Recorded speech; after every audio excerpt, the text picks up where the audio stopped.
안녕하세요. 일신기독병원 소아청소년과 전문의 김경민입니다. 네, 두통이라고 하는 것은 머리의 두피, 얼굴 윗목에 두부의 모든 부위에서 느끼는 통증을 의미하는데요. 성인에서뿐만 아니라 소아 아이들과 청소년기에도 아주 흔하게 나타나는 증상이 되겠습니다. 소아신경학회에서 발표한 자료에 따르면 7세 전후 전체 소아의 약 2.5% 정도가 반복되는 두통을 경험을 하고 나이가 들수록 빈도가 증가해서 15세경에는 54%에서 간헐적인 두통을 그리고 15% 정도에서는 빈번한 두통을 경험한다라고 보고가 되고 있습니다.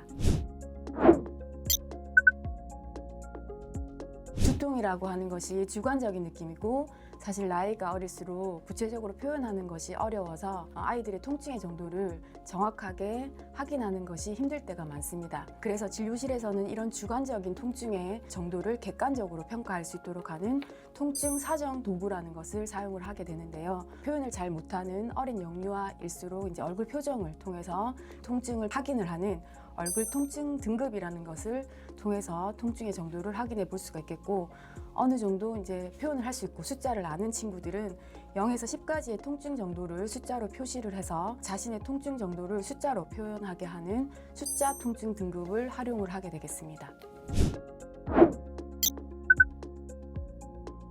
두통은 크게 1차성 두통과 2차성 두통으로 나눌 수가 있는데요. 1차성 두통은 우리가 원발성 두통이라고도 하고 우리가 검사에서 특별한 원인을 찾지 못하는 경우를 얘기를 합니다. 그리고 어떤 특정 원인에 의해서 2차적으로 두통이 발생하는 경우를 2차성 두통이라고 하는데, 두통 환자 소아 전체의 90% 정도가 1차성 두통이 되겠고 10% 정도는 뇌종양이나 뇌혈관 질환 같은 위험한 두통을 포함한 2차성 두통이 되겠습니다. 2차성 두통 중에 소아한테 흔한 원인이 되는 것은 감기나 인후염, 장염과 같은 감염과 동반돼서 나타나는 경우가 대부분이고, 그 외에 이제 부비동염이나 충치나 치아의 부정교합 등의 구강의 문제, 난시나 사시 등 시력 문제와 관련해서도 두통이 발생할 수가 있습니다. 또 빈혈과 뇌종양, 뇌혈관 이상, 수두증과 같이 기질적인 문제에 의해서도 두통이 발생을 할 수가 있고요. 소아 아이들한테도 스트레스 때문에 아니면 정서적 심리적인 문제들, 수면 부족과 잘못된 식생활 습관 등이 두통을 유발시킬 수 있는 주요 요인이 되겠습니다. 네, 두통의 위험 신호를 알리는 레드 플래그 사인이라는 것이 있는데요. 보호자들께서도 이 부분을 조금 잘 인지하고 계시면 좋을 것 같습니다. 자다가 두통 때문에 깨는 경우라던가 아침에 일어나자마자 발생하는 극심한 두통, 고열이나 구토를 동반한 두통, 경련이나 팔다리 힘 빠짐, 시야장애나 보행장애 등의 신경학적 이상이 동반된 경우, 기침이나 운동으로 악화되는 두통, 머리 뒤쪽인 후두부 쪽에 통증을 호소하는 경우, 진통제에 잘 반응하지 않는 두통, 점점 심해지거나 빈도가 증가하는 두통이 보일 경우에는 되도록 빨리 병원에 내원하셔서 머리 MRI 등 정밀 검사를 해보는 게 좋겠습니다.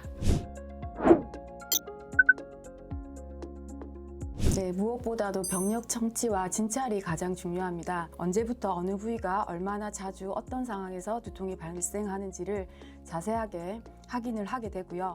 기본적으로 이제 시력 검사를 해보게 되고, 혈압이 높거나 혈압이 떨어질 때도 두통이 발생을 할 수가 있어서 혈압 체크를 꼭 해보는 것이 좋겠고요. 빈혈과 같은 원인 등을 확인하기 위해서 혈액 검사를 해볼 수가 있습니다. 그 외에 이제 뇌 CT라든가 뇌 MRI 촬영 등을 해서 기질적인 원인을 확인해 볼 수 있습니다.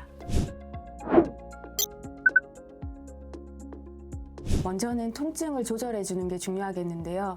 소아에서는 타이레놀이나 브루펜 같은 진통제를 일반적으로 사용해 볼 수가 있겠고, 보통 보호자들께서 아이들이 아프다 하면 두통을 참았다가 진통제를 복용시키는 경우가 많은데요. 진통제는 두통이 발생했을 때 되도록 빨리 복용을 하는 것이 더 효과가 좋습니다.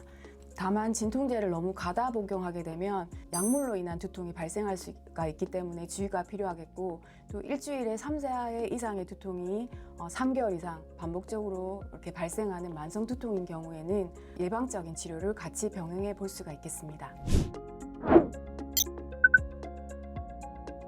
기본적으로 건강한 생활 습관이 중요한데, 규칙적인 수면과 균형 잡힌 식사, 충분한 수분 섭취, 적절한 신체 활동과 스트레스 관리가 도움이 되겠습니다.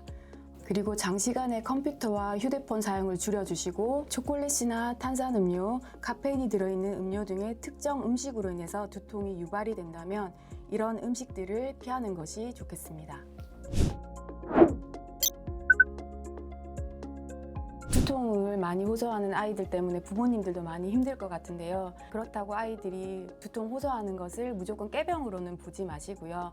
아이들의 일상생활이나 이런 것들 잘 관찰하시고 또 생활 습관이나 이런 것들을 잘 교정해 주시면 대부분은 두통이 좋아지니까 부모님께서 잘 확인을 해주시면 좋을 것 같습니다. 그리고 드물게는 정밀한 검사가 필요한 경우가 있기 때문에 앞에서 말씀드린 레드플래그 사인을 잘 기억해 두시고 두통이 반복적으로 있거나 빈도나 강도가 세지거나 신경학적 이상이 동반된다면 꼭 병원에 내원하셔서 진료를 받아보시는 게 좋겠습니다.